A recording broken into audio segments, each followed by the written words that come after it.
Welcome to Office Hours with State Representative John Hampton.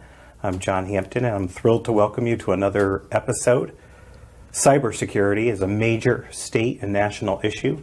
Luckily, we have at the helm Arthur House, the state's chief cybersecurity risk officer, at the helm, leading the charge to keep us safe from such attacks. And he's going to talk to us about his work and his success to date. Welcome, Mr. House. Thanks. Art. Good to see you, John. Great friend, great colleague, and you have such an incredible history in public service and incredible work that you're doing now. But I wanted to ask you to give the folks at home a brief bio of your background, because it's so rich and substantive. So welcome. So I have to start off by citing my credentials, huh? All right. Yes. Well, let's start. I'm a neighbor. I know you are. I live on a townie. I live on East Weetawk Street in Simsbury, Connecticut. It's great to have you. Yeah. Well, most recently, I was chairman of Connecticut's Public Utilities Regulatory Authority. I guess basically I have an international relations background. I worked at the National Security Council. I worked in the U.S. Senate. I was chief of staff to a Connecticut senator and legislative assistant to another one. And I've worked in the private sector. You were a White House fellow? I was a White House fellow. Webster Bank, Aetna, Signal along the way. Yeah. And then was in the intelligence community in the Obama administration. I was with the Director of National Intelligence for several years, which got me into the cybersecurity field. This is a new position? New position as of October 2016. I've been in it about a year now.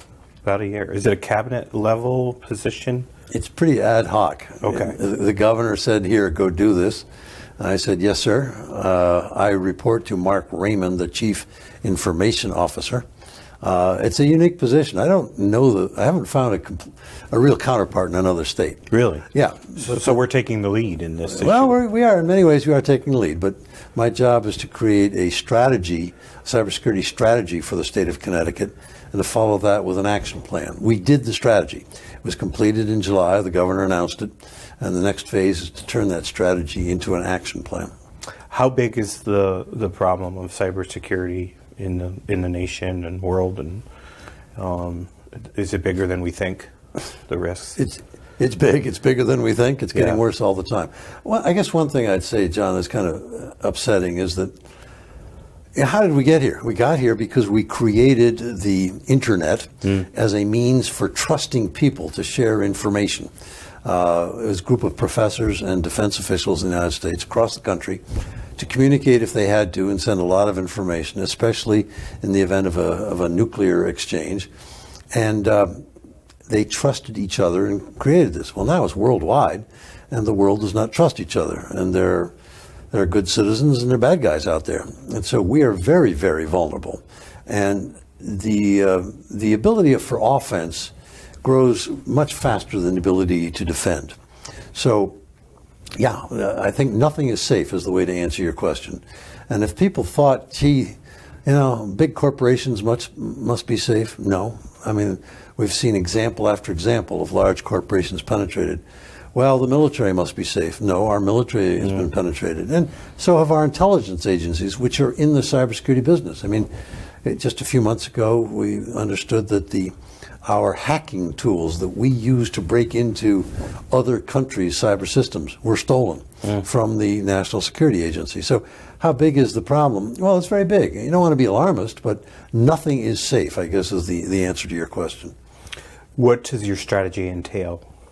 Strategy for Connecticut entails working in 5 areas: state government, municipal government, higher education, law enforcement, and private business, to look at ways in which we can strengthen our defense. We have 7 principles which we have laid out, and how can we increase our defenses, make it more difficult for people to break in, and then if they do, how do we recover? How do we respond and recover? So that's what the strategy calls for. I'm shortening 34 pages into a few words, but that's the basic thrust of it. And now we're looking how to put it into action. What about the area of healthcare? Well, yes, healthcare, I put that is clearly a major area. When I say private business, I went back to Washington and talked to some of my colleagues in the intelligence area to say, when you look at Connecticut, as a cyber target, what do you see? And they said, well, first of all, we see critical infrastructure, the utilities, but that's the answer we give for every state, because the states regulate the utilities, and if we were to lose electricity, natural gas, water, especially in times where we're recording this in January where it's cold outside, but I mean, at any time, if you were to lose electricity, natural gas, and water, it could be calamitous. It's not a luxury, it's a means of survival. So that's one. Secondly, you look at Connecticut, you think of financial services and insurance. So I put healthcare in with insurance, but property casualty, life, group, healthcare, all insurance, as well as those hedge funds down in Fairfield County and the commercial banks that we have in Connecticut. So, and third would be the defense industry, Electric Boat, United Technologies, Pratt & Whitney, Sikorsky, which is now owned by Lockheed. I mean, that's what the Washington people who look at Connecticut say, those are your top priorities. But as we've seen, there can be a cyber event affecting every industry. And in fact, it has hit some Connecticut towns, have been hit with ransomware attacks. The state is probed all the time. And other businesses are under attack as well. So when you talk about ransomware, what is that ransomware attack? Well, what happens is someone, and I guess that gets to the point that to attack a Connecticut or any company, any government agency, it can be done from anywhere in the world, somebody with a laptop. And that's when I say offense is easier than defense. If you wanted to get something out of the United States, you would not do a naval attack on our country or an air attack or the Army. I mean, but you can come in by cyber attack, and it's very hard to detect who you are. Mm-hmm. What a ransomware attack is someone takes hold of your computer and sends you a note and says, everything in here is locked up. If you want it back, you want us to unlock it, it'll cost you money. And the money is frequently done in cryptocurrencies, such as Bitcoin. Oh, so, incredible. The price of a Bitcoin varies by day. Suppose it's $5,000 today. It'll cost you one Bitcoin or two Bitcoins to unlock and get back. Now, some of these attackers are well known, others are not. But if you have insurance, if it's a good, solid insurance policy, they have law firms on hand, and they will negotiate the return of your services. And they have people who know the attackers. They call them up in London, and there's a broker who they can deal with. Yeah. So this is like a whole new field, like of cyber law too now? There's no law in it. It's more like it's a new field like the Wild West. But they can say, I know this thief. He's a good thief. He keeps his word. Okay. And if you pay the Bitcoin, the chances are 80 to 90% the thief will come through and release your data to you, and you can use it again. Or they could tell you, we've never seen this person before. If you pay, we don't know if you're going to get your data back. But what happens is, suppose you do pay the Bitcoin, they release it, and then very, very quickly you have to get a brand new system. Now, what's happened with some Connecticut towns, police departments, fire departments, and so forth, is they have been hit. Now, I think all of your listeners right now, I would bet, 90% of them would say, don't ever pay that Bitcoin. Do not ever compromise with somebody who's attacked you. It's just like don't ever compromise with the terrorists. Don't ever compromise with the terrorists. Yeah. Okay, now that's the initial position. After going through the experience, the resulting position is almost always that you have to. I mean, suppose you were the first selectman of a town. You're going to be without the ability to communicate with your police force and your fire department that they cannot receive calls? I mean, you really want a town that has no fire service over a month, or while you reconstruct it, or police protection, and people get, people's lives are at risk? So what usually happens is people calm down. They're very angry. They should be angry. They calm down. They say, okay, they take their chances. They pay the ransom, and then they have to bring in some IT people to completely redo their system, strengthen their defenses to ensure that it doesn't happen again. That's incredible. It's really frightening. Well, it's happening. I mean, it's incredible. It is frightening, and it's taking such a new frontier. And it's taking place right now. I mean, this is not theory. This is happening. It's happening here in Connecticut. So how is that playing out in our nation's capital? Well, it probably started When did we really start identifying this as a major issue and the feds were dealing with it? Did it start during Obama or Clinton or? Well, yes, it's sort of been evolving. It's been going on ever since they invented the computer and the internet came on. When I was in the intelligence community after 2009, it was a very serious issue. Now, mind you, the United States has a cybersecurity capacity. We both offer defense and we engage in cyber warfare. Other countries do as well. Where does that fall under? That falls, well, it falls under the Cyber Command, which is part of the National Security Agency, which is part of the Defense Department. Okay. I'm giving you the chain. And it's National Security Agency right now is headed by a 4-star Admiral, Michael Rogers. The Cyber Command is under him, and they are charged with two things: defending the United States and conducting cyber warfare, which basically means disrupting communications, sending messages, denying your opponent the ability to do things. One of the classic examples of cyber warfare was in 2007 in Estonia. And I was there last April. And what happened in sum was there was a disagreement between Estonia and Russia. They used to be part of the Soviet Union. They broke away. And they moved a memorial to the Soviet Union and the Great Patriotic War. They moved it out of the center of the city to outside of town. And the Russians were very upset and attacked them. They shut down the military communications, television communications, the banking system, the education system.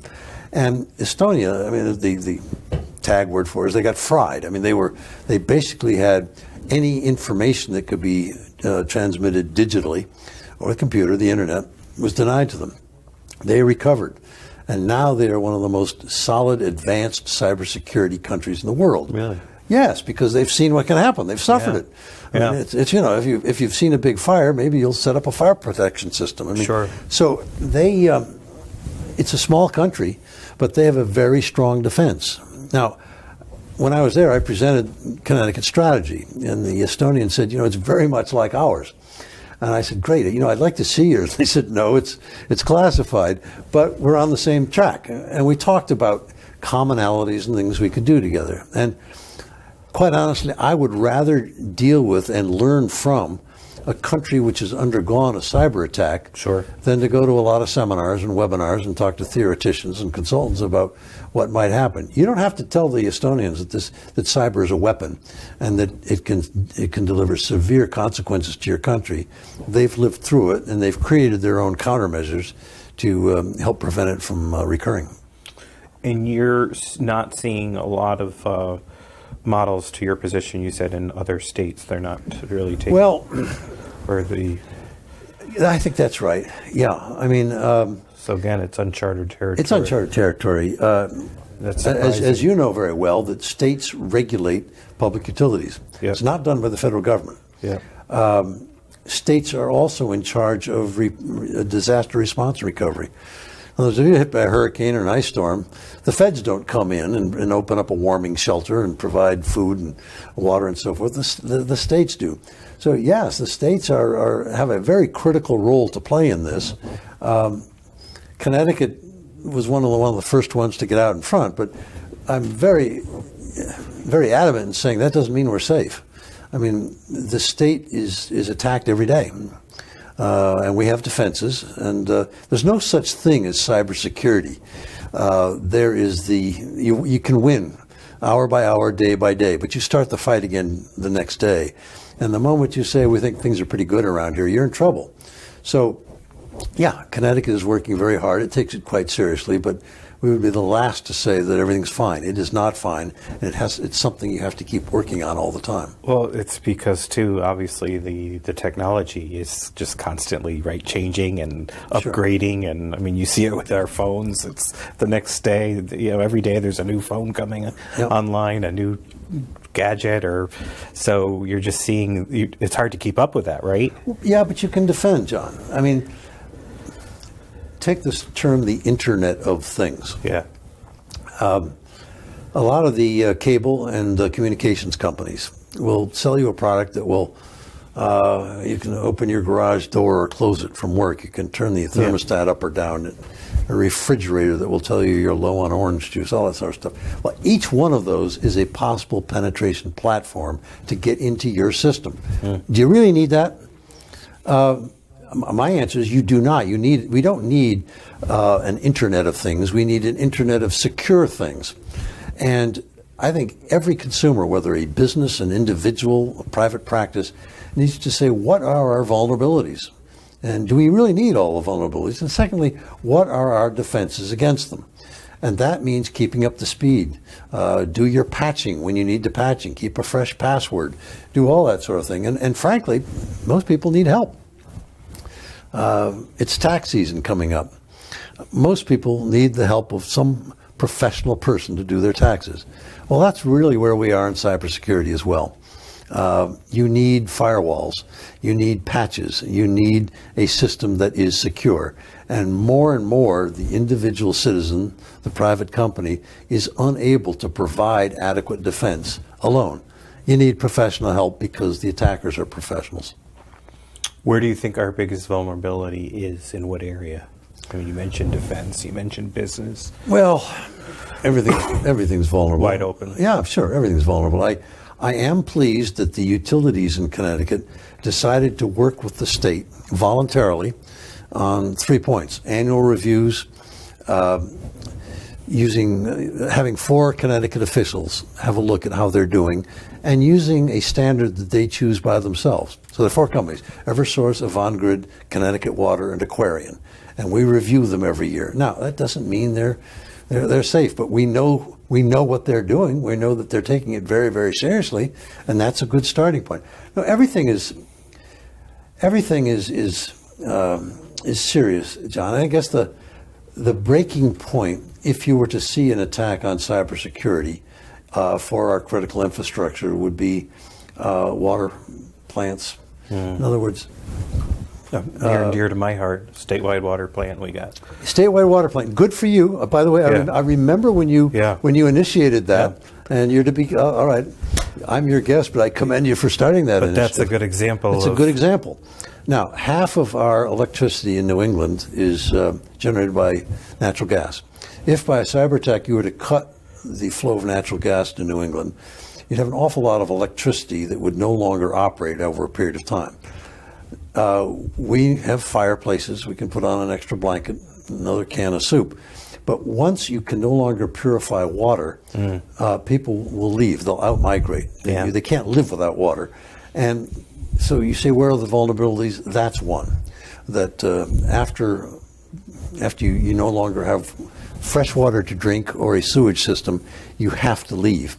And so one of the emergency plans calls for coping without migration of populations should they lose access to clean water. But the larger question is that if it's your company, your family, your town, then that's the most vulnerable. It's what affects you, and we're all vulnerable. We're all in this together. It can happen so quickly, too. I was talking to some folks about the 2011 storm and how quickly that 2-week period in October that we were out of everything, right. And some people, like a lot of us, use our debit card mostly for, I don't carry a lot of cash most of these days. Everything is debit.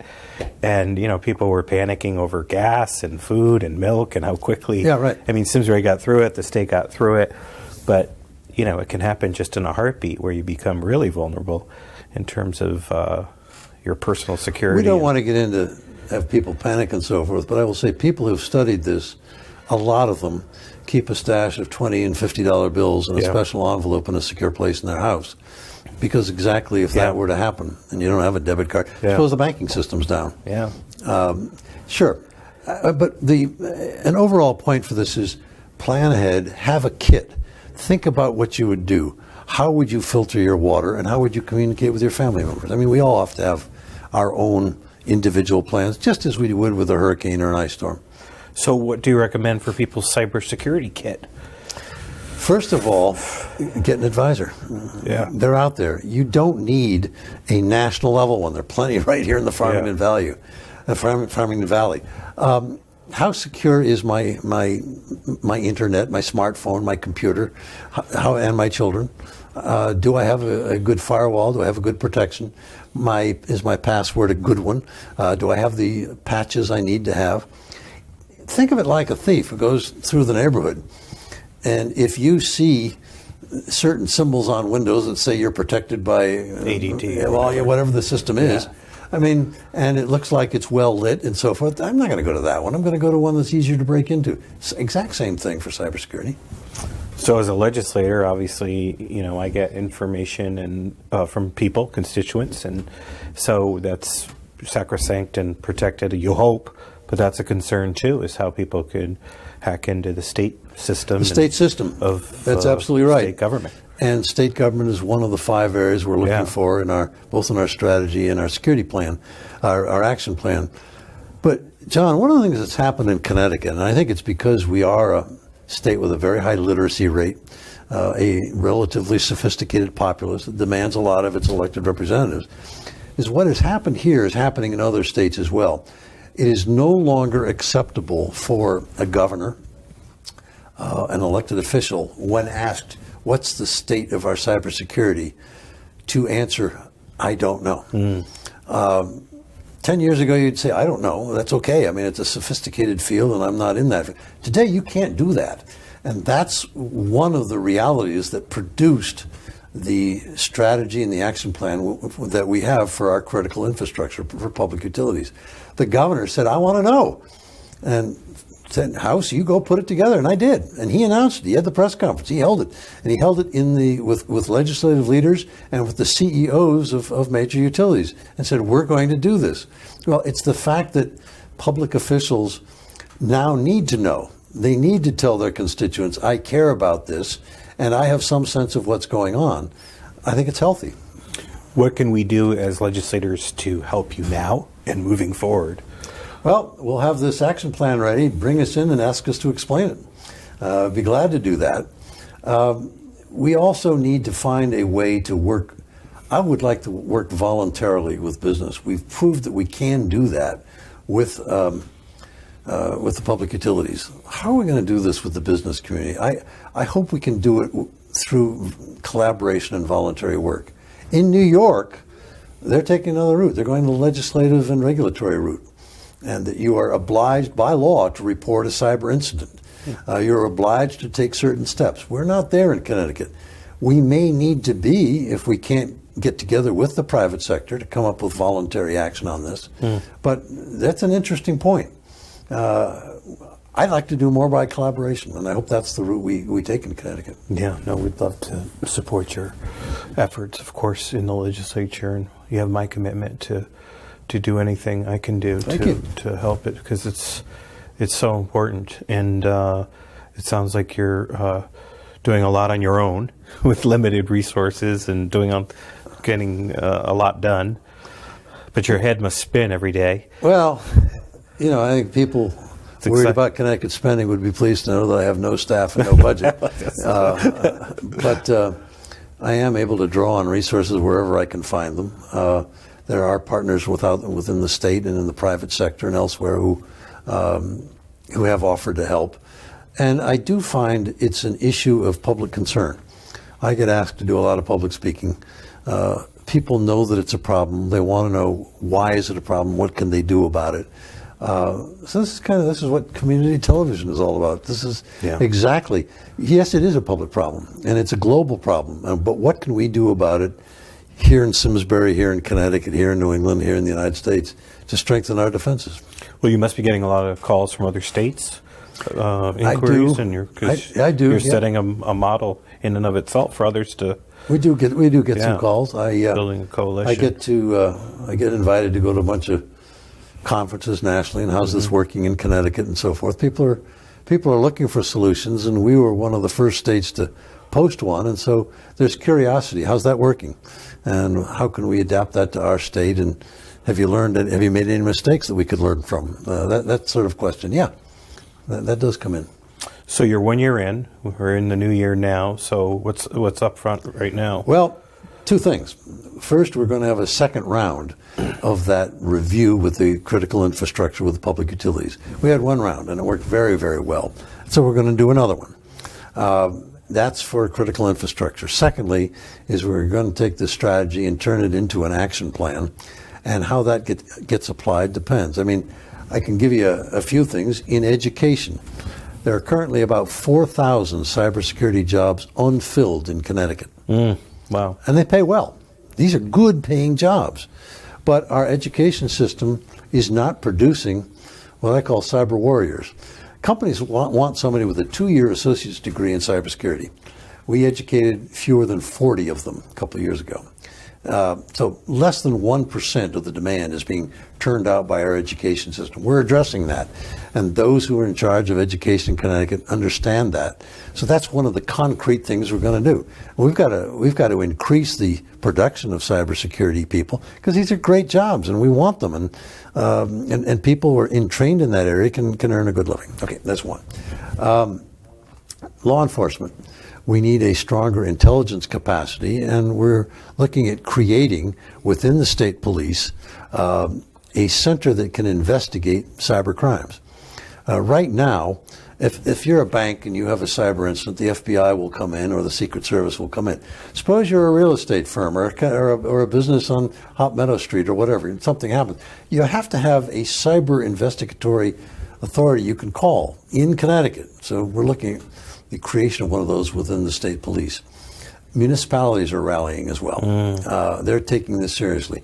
5 or 10 years ago, you might not have even had an IT officer in a municipality. Of course. Now, some actually have cybersecurity officers. The bigger ones do. But they're looking at their systems and how can they strengthen it? How can the state help them to strengthen it so that they don't all have to invent the wheel? State government, we're doing the same. We're helping not only the legislature, the judicial branch, Connecticut agencies. So, yeah, there are a lot of practical things that we can do. So we have a full plate. Well, we are so glad that you're at the helm and so grateful for your hard work and accomplishments. You've had an incredible career in public service. How do folks look at the plan? Do you have a website that folks will display on the TV here? Yes, we do. Let me tell you what it is. I can't put you on the spot. No. But so folks can access the strategy. Let me just do Google State of Connecticut Cybersecurity Plan. That's the easiest thing to do. All right, and actually we'll that's the best thing. Yeah. Google State of Connecticut Cybersecurity Plan. Strategy is right there, and download the strategy. It's 34 pages. If not, let me give you something specific. arthur.house@ct.gov. That's my email address. Great. arthur.house@ct.gov. Email me and I'll send it to you. We will find you. And thanks for being here. And we'll have you back. And good luck with all your work. Count on my support. Happy New Year. And thanks for being here today. Great to see you. Thank you, everyone, for tuning in. And we'll see you next time on Office Hours with State Representative John Hampton. Till then, take care. Bye-bye.